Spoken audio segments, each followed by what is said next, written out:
j'espère que tu vas bien. Aujourd'hui, je veux décortiquer avec toi la salutation au soleil parce que comme tu as vu sur ma plateforme, ou non, peut-être que tu es dans un programme et qu'on a glissé cette vidéo-là pour t'amener plus d'écoute, de connexion à toi.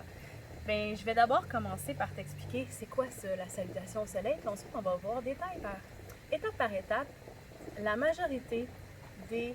comment je peux dire, la majorité des mouvements que peut contenir une salutation au soleil parce qu'il y a différentes façons de faire une salutation au soleil. Moi, je vais t'en montrer une vraiment traditionnelle, puis ensemble, on va aller voir un peu de variation pour s'assurer que si c'est ce que tu mets à ton quotidien pour te faire du bien, que tu le fasses de la bonne façon en fait. Donc, les bénéfices de la salutation au soleil, ça augmente l'activité cardiaque si c'est pratiqué à un rythme soutenu.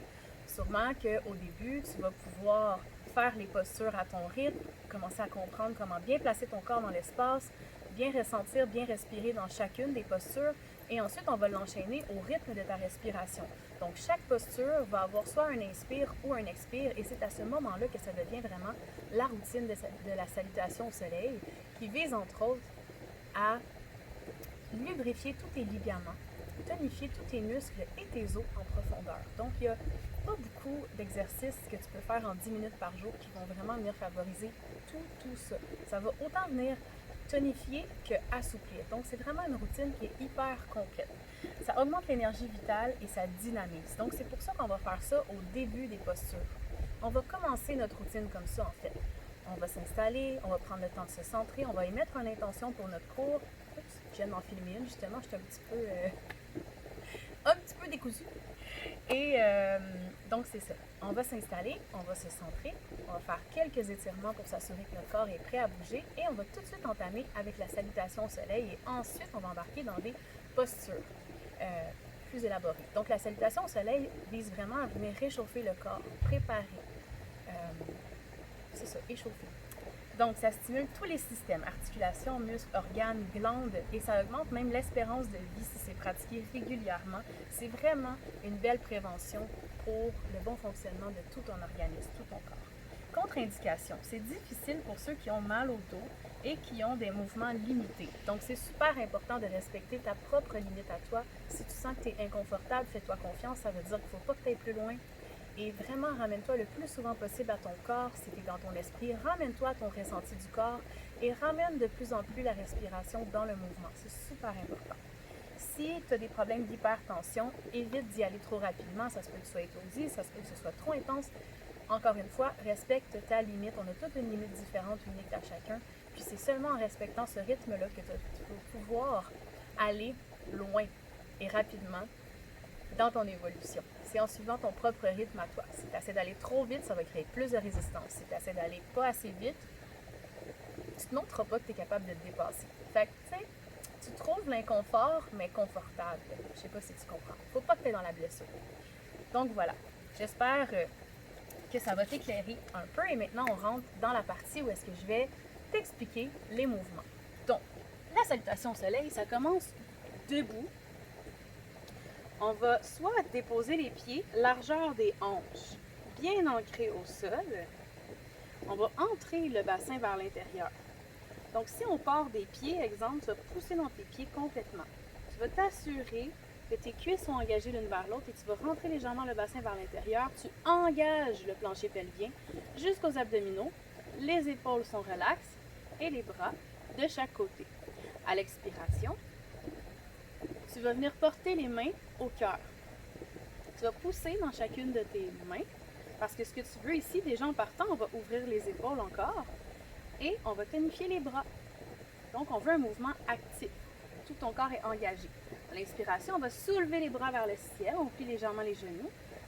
On peut avancer le bassin, très important, on veut protéger les lombaires. Si déjà là c'est trop intense, reste ici, regarde vers le ciel et attention à tes épaules. Ça se peut que tes épaules soient trop comme ça. Relaxe tes épaules, les omoplates l'une vers l'autre.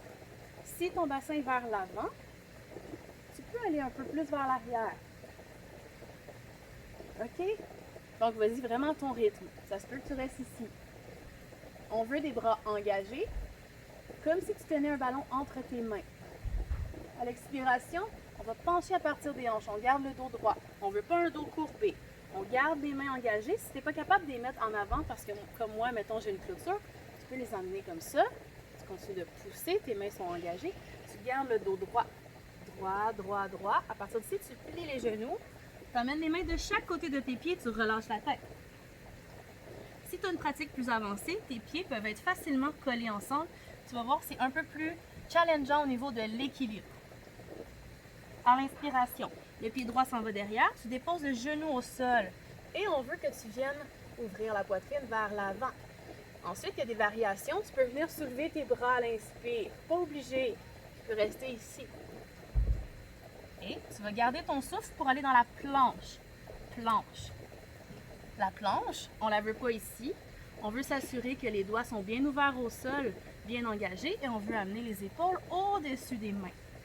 On veut pousser les talons vers l'arrière, comme s'il était debout et qu'on poussait contre un mur. On engage le plancher pelvien jusqu'au nombril et la cage thoracique au niveau du dos, au niveau des omoplates, très haute. On est jusqu'au bout des épaules, hein? On ne s'accote pas dans nos épaules comme ça. On engage tout le corps. À l'expiration, les genoux s'en viennent au sol. Et là, attention, on va venir déposer la poitrine entre les mains. On garde les fessiers en l'air. Les bras près du corps. Pas comme ça, collés. À l'inspiration, tu pousses dans tes pieds. Emmène la poitrine vers l'avant. Et là, on ne veut pas mettre tout le poids dans les bras. On veut plier les bras. On veut ouvrir la poitrine. Expire, chien tête en bas. Pousse les hanches d'abord vers l'arrière, puis ensuite vers le ciel. Garde les genoux pliés si c'est nécessaire. Tu as toujours l'option de te référer à mes tutoriels sur ma chaîne YouTube ou sur la plateforme virtuelle. Ça dépend. Si tu es abonné à la plateforme, tu vas avoir plus de tutoriels. Si tu es sur YouTube, ça dépend laquelle est sortie quand. OK. On continue. À l'inspiration, là, on était rendu dans le chien tête en bas, oui. Donc, à partir d'ici, on va amener le pied droit à l'avant. Donc là, on va vraiment plaquer le genou contre le torse le plus possible. On va engager les abdos et avec le corps, on va emmener le pied à l'avant. Ça se peut qu'au début, il soit juste ici ton pied. Tu l'emmènes. Hop! Avec le temps, ça va se faire. Donne-toi le temps. Dépose ton genou, ouvre la poitrine. Ramène les deux pieds ensemble à l'expire et relâche le haut du corps. OK? Je préfère que tu plies tes genoux et que tu pratiques à mettre ton front vers tes tibias. Avec le temps, tu vas pouvoir pousser, pousser, pousser dans tes jambes. Tu vas pouvoir mettre du poids dans le devant de tes pieds et de plus en plus, tu vas aller dans une pince debout. Donne-toi le temps. Et à l'inspiration, vertèbre par vertèbre, le dos droit remonte. Mets au cœur. Donc voilà. J'espère que tu as trouvé ça intéressant. Je te souhaite vraiment, vraiment, vraiment de le pratiquer. Essaie pas d'aller dans la performance. Fais juste aller dans ton bien-être. Ce que tu veux, c'est prévenir ta santé, ta guérison à long terme. Tu veux te sentir bien. C'est pas grave si tu fais pas une planche extraordinaire. Puis mettre les genoux au sol et mettre la poitrine, c'est vraiment important. C'est les 8 points d'ancrage. C'est une super belle posture. Pratique, pratique, pratique. Donc, namasté, bonne pratique.